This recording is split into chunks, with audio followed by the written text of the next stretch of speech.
Welcome to Your American Dream. I'm Anisha Jennings, and today we're diving into the transformative power of clarity with Michelle Caba, whose journey from family retail business to helping over 600 companies double their revenue proves that sometimes our most valuable insights come from our most challenging moments. Welcome, Michelle, and thank you so much for being here today. Thank you, Anisha, for having me. I'm so happy to be part of this podcast. Thank you. So tell us all about Michelle. And you've had such a successful career for the past few years, and you're a speaker, author, and you've helped so many businesses. So tell us about your journey into the business world and being the daughter of of immigrant parents. How has your journey been? Sure. So, yeah, let's go even that far. So, my father was an immigrant. He was born in the Dominican Republic and immigrated to the United States when he was studying to become a doctor. And here well, not here, I'm in Boca Raton, but in New York City, he ended up meeting my mom, who was of Puerto Rican descent. And so came me. But my father was an entrepreneur. He decided to leave his dreams of becoming a doctor behind him because he found that things were a lot more difficult here in the US when he got here.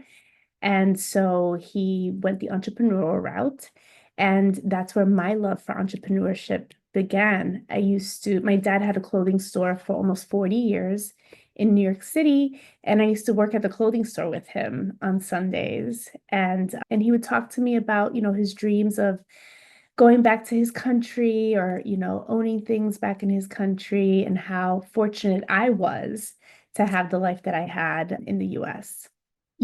That gave me this understanding and compassion for, immigrants who were wanting the American dream here. But I knew that to help my parents, I needed to learn more. And so I ended up going to Wall Street. And I was on Wall Street for 20 years in different capacities, learning about companies, learning why people invest into companies, why companies end up being global brands. And so I would bring that knowledge back to my father. I always had these great ideas for his businesses, and he would look at me like, you know, calm down. We're not a big company. In 2016, my father got very sick. He had decided to retire back to the Dominican Republic. And he owned a hotel business over there. He had a farm. And but what he didn't plan for was to get sick, right? He didn't have a succession plan or anything like that. And so I ended up again bringing back my Wall Street experience and helping him with those businesses.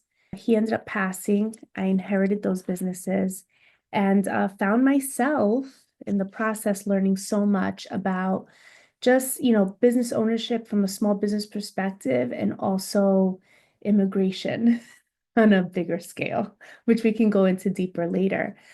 But I think that experience with my father made me decide to become a full-fledged entrepreneur myself.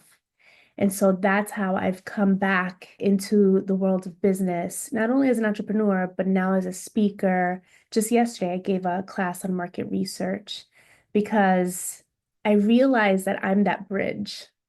I'm that bridge between big business and small business, the immigration journey and what that next generation looks like. And I give other immigrants who are probably in the same position an insight of what can be possible for their children. Does that make sense? Yes. Thank you so much for sharing that your story, and it's so inspiring to see where you came from and how everything has shaped your journey so far. How has your immigrant heritage, Puerto Rican and Dominican heritage, helped you shape your business approach? I think it's again going back to like being that bridge, right? Because here I am, the daughter of a Puerto Rican woman, and Puerto Ricans are US citizens, right? They don't really have to worry about status, right? However, there is this place of just not belonging either. Like they're not US, they are US citizens, but yet they're not. And so that has shaped me in the sense that I go in even deeper on making sure I have this personal brand that is seen, that is represented, that people understand my messaging and what I'm about, right? And then I'm a daughter of an immigrant where, he had this American dream and he executed that American dream. But when I found out my dad was never an actual American citizen, I got to see what that looked like. And so now I'm even more focused on sharing that message and that experience and hoping that business owners that still don't have status work towards getting that status. Yes, thank you so much for sharing that. And in today's situation, this is so important. If you wouldn't mind, if you would like to share your experience and all the hardships that you endured during that time and your advice for immigrant people, that would be helpful. Oh yeah, absolutely. So, growing up, I didn't even realize my dad was an immigrant, to be honest. I really assumed he was a citizen because I was a citizen, my mom was a citizen, my parents did divorce, and he remarried to another American woman.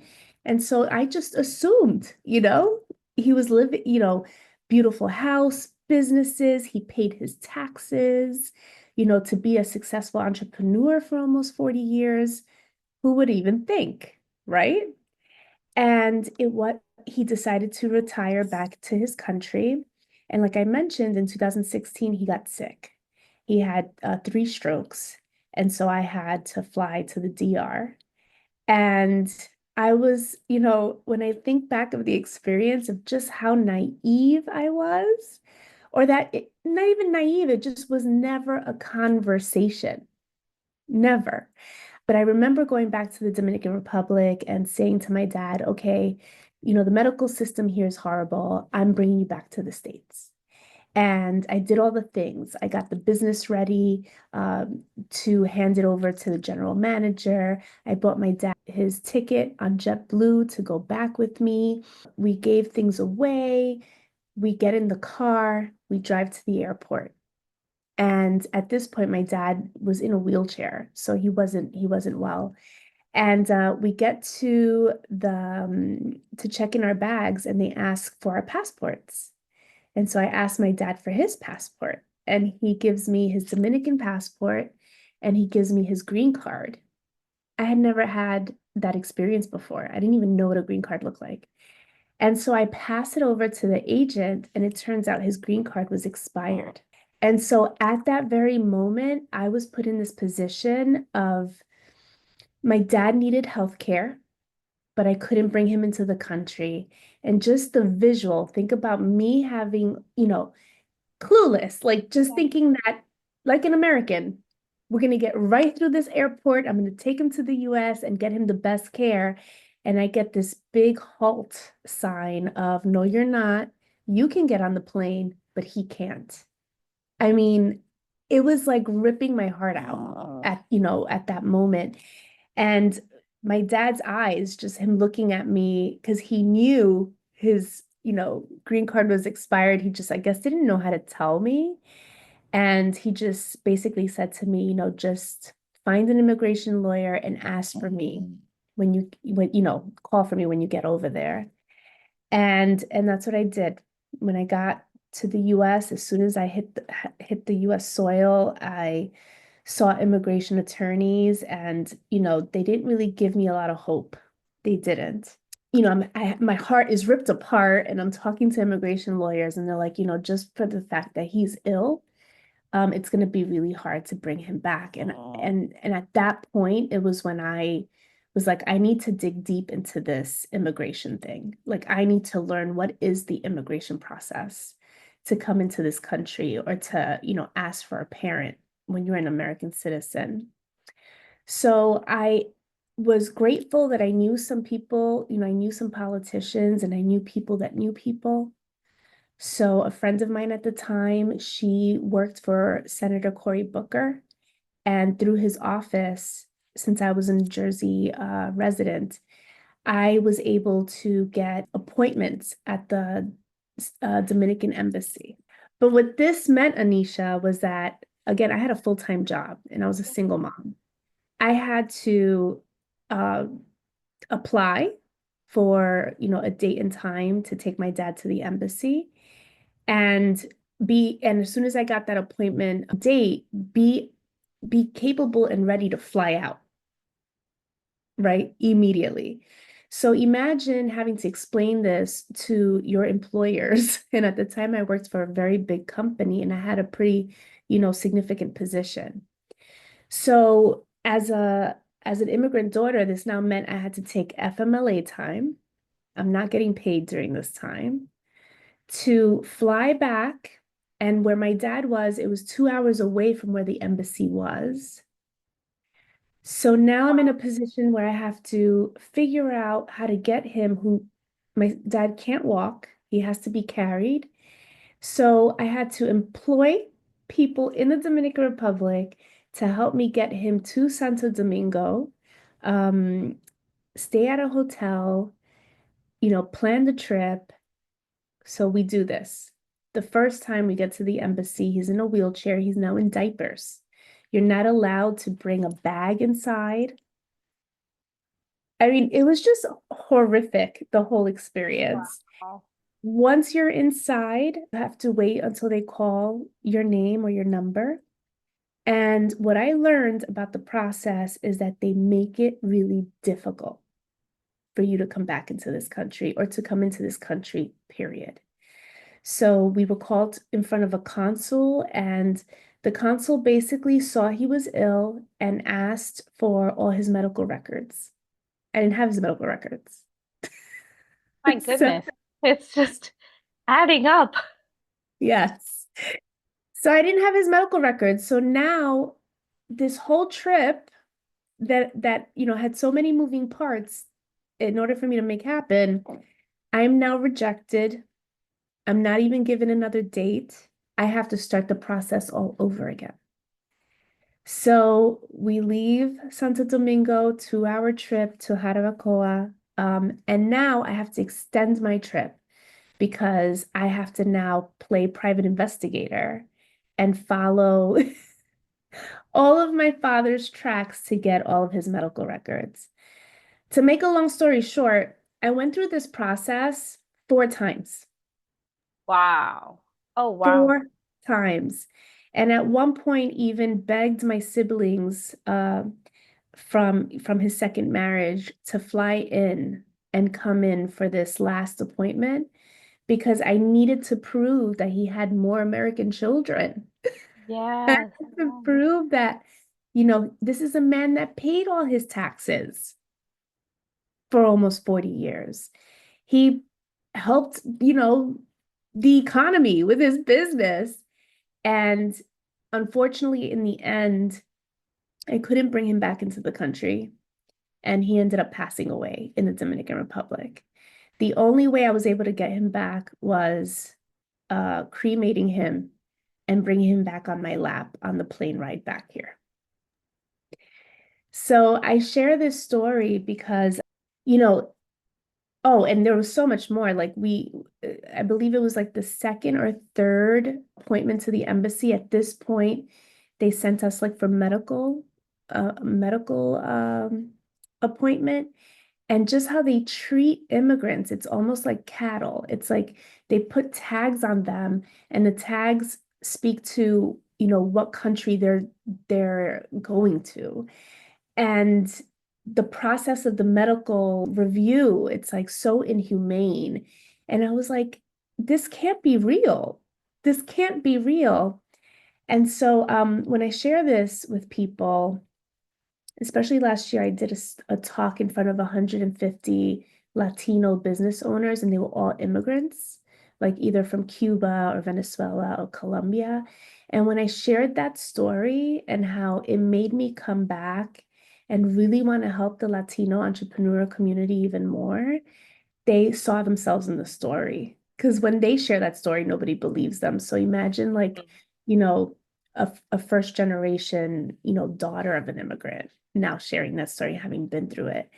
And I tell them, like every time I speak in these groups, make your kids a part of your journey, like explain to them the journey so that they can help others like down the road because it's an incredible story. Yeah. Oh, wow, that's amazing. Sorry to hear about your dad's passing and all that you had to endure.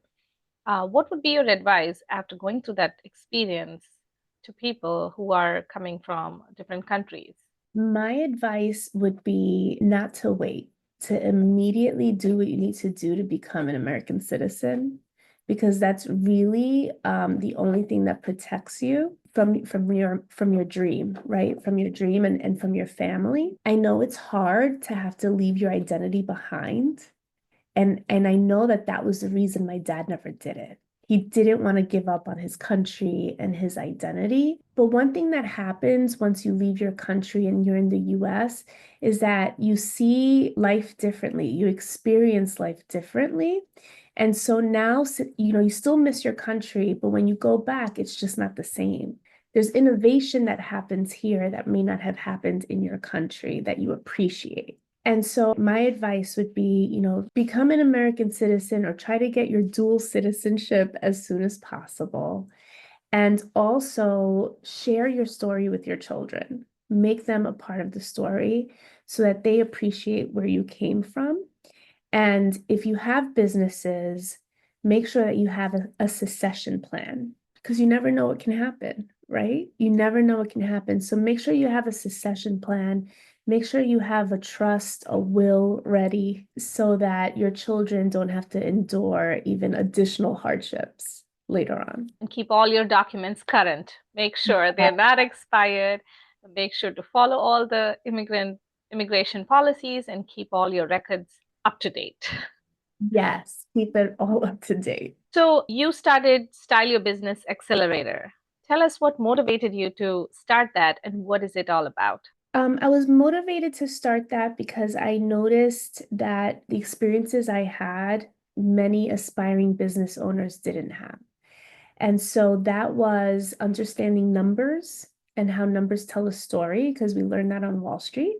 Understanding that numbers drive who your target audience is going to be, right? Because understanding what your pricing is going to be and who can actually pay for your products and services determines who your target audience is.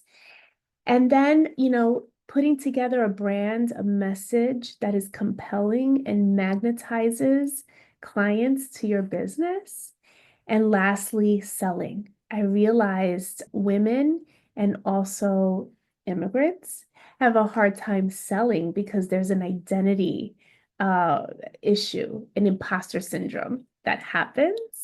And so I help many of the business owners that come through Style Your Business see right through that, right? And become magnets and sales mavens for their businesses. Amazing. So, what do you think are the common obstacles you see businesses facing in scaling their revenue? Not having an appreciation for marketing, not budgeting for marketing. I had this conversation actually yesterday with a client who is an immigrant, and she's putting together this amazing business for it's like a co-working space for therapists and occupational therapists for children. And one of the downfalls I see all the time is business owners not doing the market research, not understanding like who's in the area that you're trying to service and not budgeting for the actual marketing. They think that just word of mouth is going to take them far. And it is a strategy. Referrals are awesome, but we can't rely just on one tactic.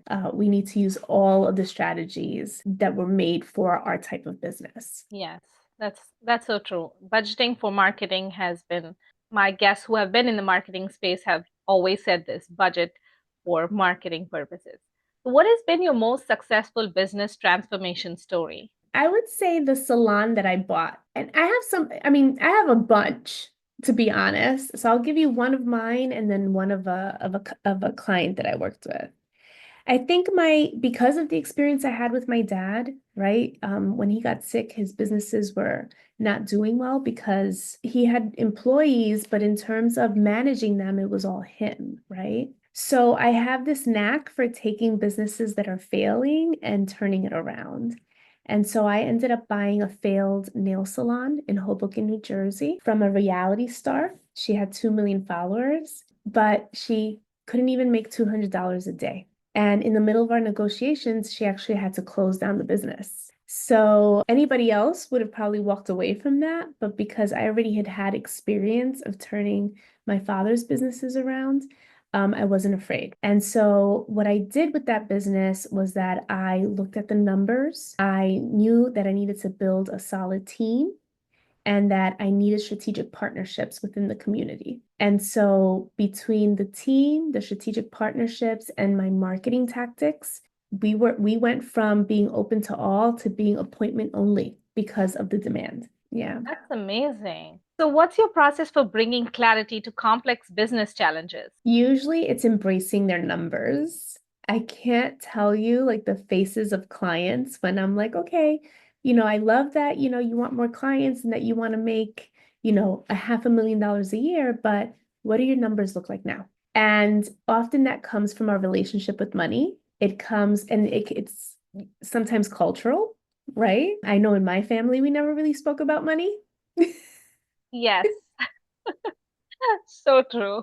And it was almost like a bad thing if you liked money. You can't say I love money. Also, if somebody was wealthy, it was like they couldn't be a good person, Yes, indeed. right? So I try to help my clients move through that mindset, right? To reframe their mindset, reframe their relationship with money and embrace their goal as something that is going to give them more energy to pour into themselves and pour into the community. And so once they face their numbers, they actually are able to see the journey clearly as to how they're going to acquire clients, where they're going to go, how they're going to talk to them, how they're going to become that magnet for more clients. Amazing. Clarity is key. Clarity is key. So, how has building and selling your own businesses informed your advising? Ooh, because it is a process and it's not easy. I'm not sure if you're aware, but only 4% of women successfully exit their businesses.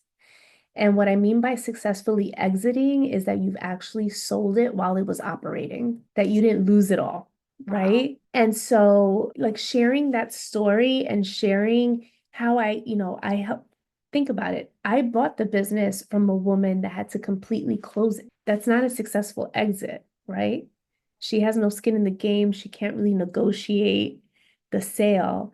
And I had to take that business, turn it around. And then when I chose to sell it, there were two avenues. I could have used a business broker who would have taken a percentage of the sale, and also usually takes a lot longer. They're usually never owned a business themselves. Oh, wow. So they don't Okay. really know how to do the due diligence of packaging the business for the sale. In this case, though, what I decided to do was that I chose to make an offer to my employees, make somebody else's dream a reality. And what a lot of people don't understand is that most businesses don't sell for a certain amount outright and get paid outright. There's usually like a seller's loan that happens. So I made her dream possible by just giving her a loan. You can pay me, on monthly installments, but the business is now yours. And so that's usually what I share with people, like those tidbits of information, because most people think that they have to have like hundreds of $1,000s, ready for the purchase of a business. But if you just negotiate, and explain your position, a business owner understands that journey and they're more than open, to become creative on selling their business to you. So, what inspired you to become an author and a speaker? Oof, I don't know if I was inspired or I was pushed towards that direction. So when I was creating the Style Your Business digital program, I felt that it needed to have a book associated with it where, the messages were really driven home. And when I released the program, I did a virtual informational, and many of the people that attended couldn't afford the program. And, that pulled at my heartstrings because I wanted it to be available to as many people as possible. So I made the book available separately. It was really supposed to be part of the program. And so I made the book available separately on Amazon, and it ended up going number one in entrepreneurship and consumer marketing, which was really exciting because that wasn't my goal, to be honest. That's amazing. So, like you said, you were probably pushed to do it. Yes, That's yes. that's lovely. So, you have a background in behavioral psychology. How has that influenced your business strategies? Ooh. I just did a class yesterday powered by Wells Fargo on market research. Understanding the human psyche is really the magic in business.